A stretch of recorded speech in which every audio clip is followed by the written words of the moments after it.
2013 Kia Optima. Going to do the steering coupler. I have never done one of these, so this is going to be a learning experience if I do it. All right, first thing you want to do, you want to pull this weather strip down. Just grab it right up here and pull it out.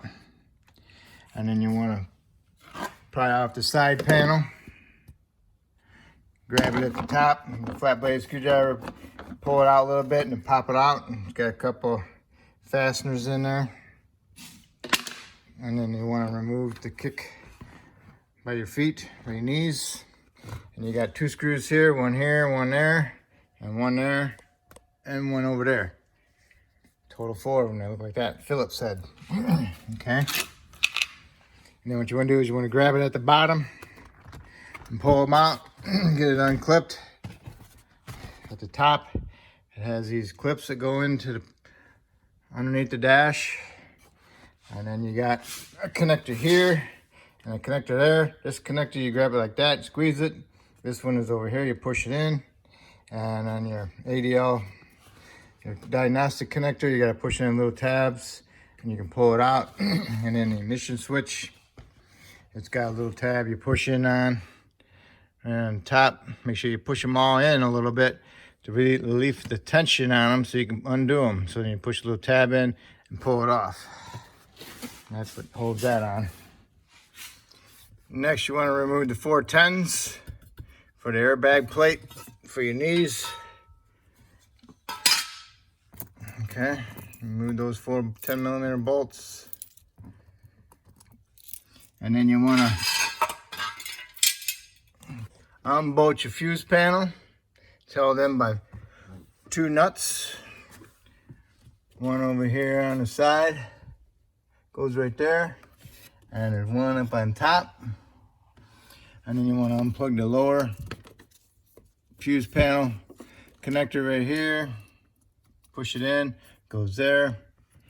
Unplug your steering motor connector right there. And then you got these 2 connectors that go into here. They got the levers on them. You lift the lever up and it pulls them out. Okay, you pick up the little lever and helps push them out. And when you go them back together, it goes like this and pushes them in there. It sucks them in there, so make sure you get it centered. Then you can get this loose a little bit and drop it down. The motor is basically right above that. So what we're gonna do is leave this loose for now. We're gonna go inside here. We're gonna have to remove the 4 screws, 2 nuts and 2 bolts, and drop the column down. I have to remove this panel to get access to one of the nuts, bolts. All right, next you wanna do is remove the screw from this heat vent, which goes right here. And this just goes up there, slides right in. Take that screw out, pulls right out. Okay, you want to fish this panel down to right about here. You got 3 connectors, and they're just like the other ones with the little levers. You lift up the lever and it pulls them off. There's 2 of them, a gray one, a black one, and a white one. And then there's another white connector down below.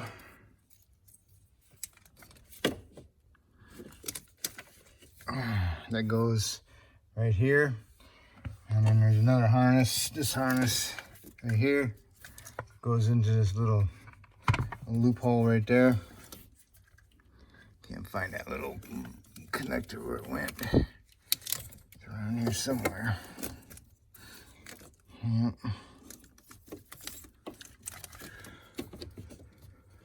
We'll find it in a bit. Anyway, now we need to remove this panel. So you need to take the steering wheel, turn it over here, remove a screw there, and then turn the wheel all the way around over here, remove the screw there. And then there's another screw on the bottom right here. And those look like these 3 screws right here. All right. And then you take this little screwdriver and you separate the two and try not to put a little nick in it. So you just grab it and pull it down, and same thing on the other side.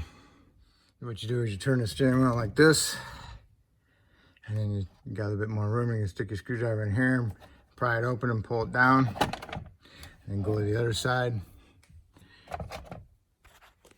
and pull that down.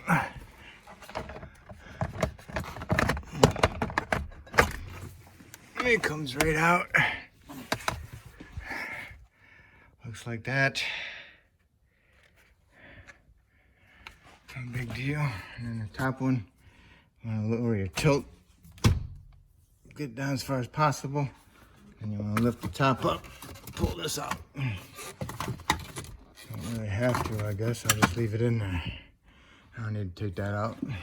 All I want to do is drop the column down.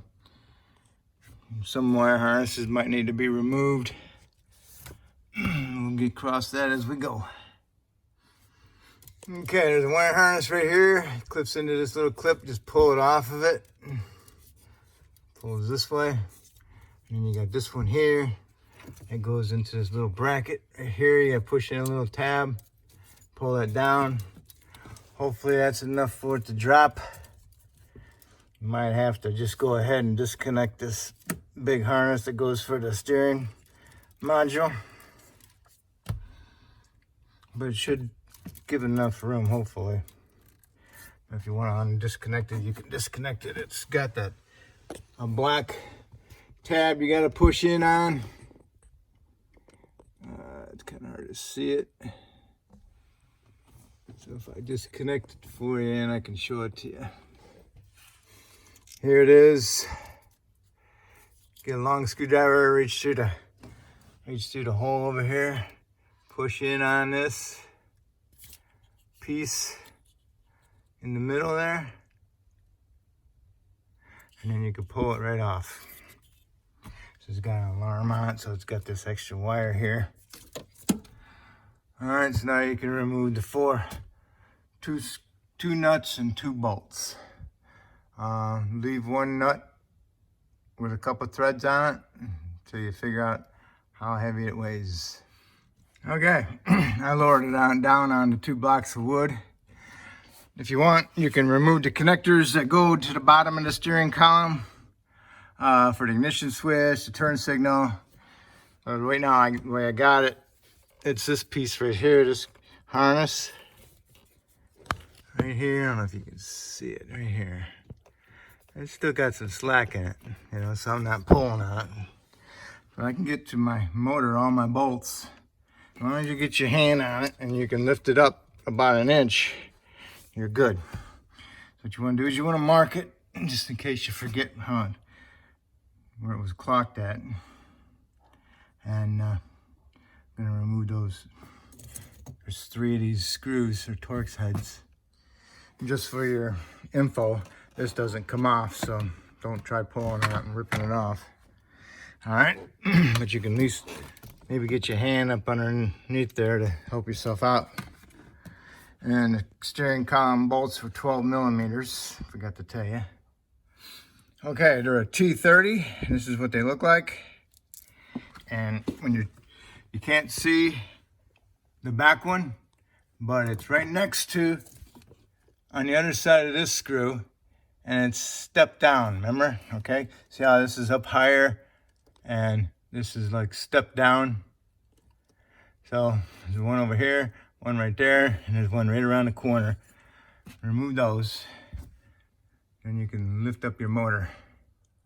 Okay, I lifted up my motor and I can see my gear in there. It's a little, got 1-2 cracks, so now all I gotta do is pick out the pieces and get a vacuum and vacuum it up.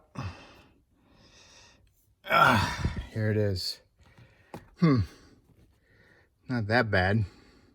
Got a little bit of play. All right, well, we're gonna vacuum it and blow it out and put a new one in. Okay, you got it all cleaned out. And go ahead and push your new one in. Just pushes right in there. And then get your motor and line it up. And just grab it and turn it just a little bit. And with your marks lined up, and it should fall right in. As long as you don't go and turn those little gears, it should be in the same spot. All right, you got it on there. Should have like a about a razor blade gap in there, and make sure it's not crooked and got a big gap on the backside. So now start all your screws and then run them down with your fingers and then tighten them up. Okay, you got all the screws snugged up, and then go around and tighten them up with your ratchet, a 1/4-inch ratchet. You don't want to kill them, but you just want to tighten them. All right, so now that you got that done, now you need to line up your steering column and push it up, and get one of your nuts ready, because usually the nuts are going onto the studs is the easiest to get started. Okay, just a little warning. See that little angle right there? That goes up in one of the slots up in the center up there. Probably the long skinny slot. Okay, where are we at? Huh?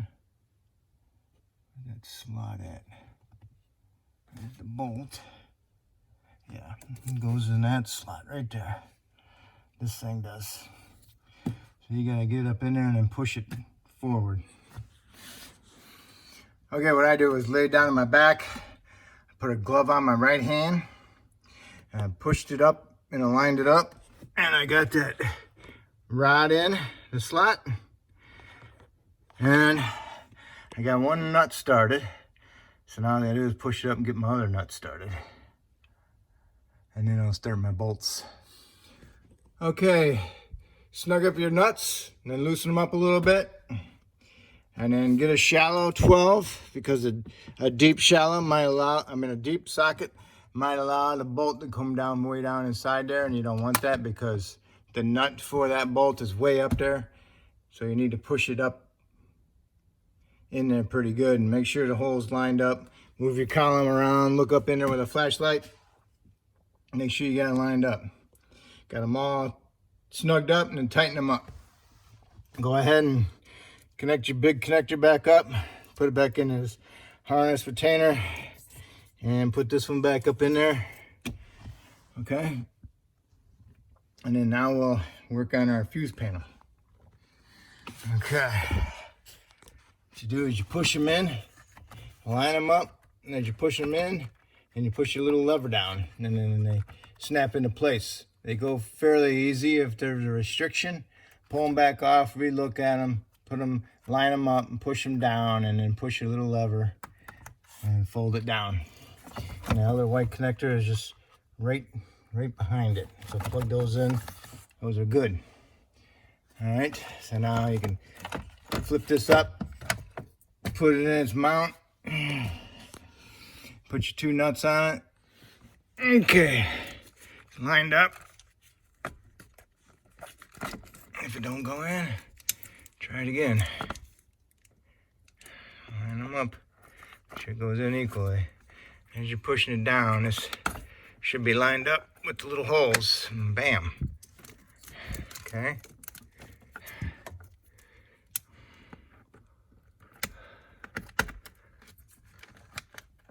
Bam. And bam. All right. Okay. Now, okay, don't forget about this big fatty here. Okay, that one goes right here. All right. Oh, I thought that was for steering, but I guess not. Anyway, all right. Now you want to put your vent back in for your feet, for your heater. Remember one over here? All right, now put your airbag brace up in there.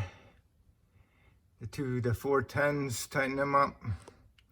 And then next we're gonna do is put the steering column back together. This piece, and they clip in around the sides. Okay. Make sure you take your tilt lever, have it all the way down, fist this piece around it, get it lined up, and just put your hand up on top and put your other hand on the bottom and push them together and look at them and squeeze them, make sure they're all the way to the front on both sides. Okay. After they're looking good, then you can move on to the next part, which would be putting the screws back in. Remember, there's one here, and there's one on the other side and one on the bottom. All right, now it's time for the dash. Need to plug in your ignition push button. Put your ALDO back in. And plug in your 2 connectors for your traction control and your dash light. Got your push button plugged in, your other 2 switches plugged in. Okay, the panel, start them on top first, line those clips up into the holes, clip them in, push in the bottom, line them up, put your 2 screws in, 2 more screws here and over here, and that's it. Put your cover on, and then put your weather strip on. Okay, got it all back together. Start it up, see how it sounds. No excessive play, no clicking, clunking noise. That's it. That's how you do it. It took 2 hours to do. If I helped you out with this video, that's awesome. Hopefully you can help me out by subscribing if you already have. I appreciate it, and I want to thank you.